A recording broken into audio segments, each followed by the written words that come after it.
So Iran inashambuliwa kwanza na Israel, lakini sasa Marekani unaingia pia wanaishambulia.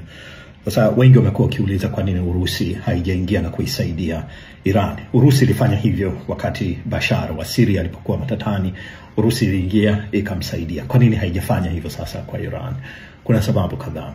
Kwanza kwa sababu Urusi iko busy na Ukraine. Wana vita yao huko, kwa hiyo wanaona badala ya kuingia kwenye vita nyingine basi bora aendelee kupambana na vita yake Ukraine.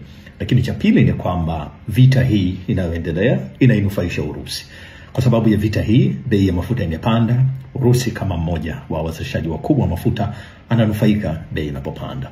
Lakini tatu ni Urusi na uhusiano wake na nchi kama Saudi Arabia, UAE, ambazo zote hazipendi utawala wa Iran na wanataka uanguke.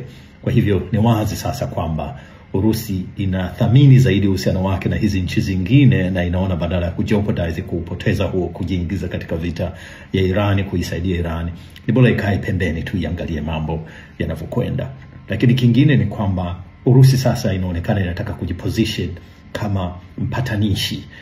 Utaona kwamba baada ya vita kuanza, baada ya Israel kuishambulia Iran, Urusi ilitoa statement na ikawa inasisitiza amani zaidi.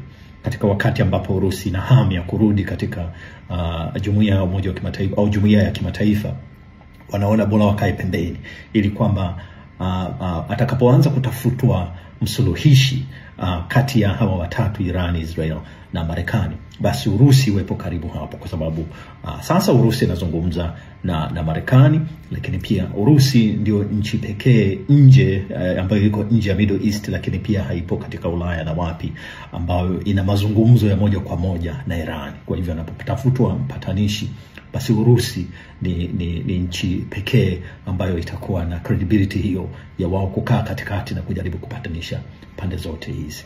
Kwa hivyo hizo ni baadhi ya sababu ambazo zinasemekana kwa nini Urusi haijajiingiza moja kwa moja kumsaidia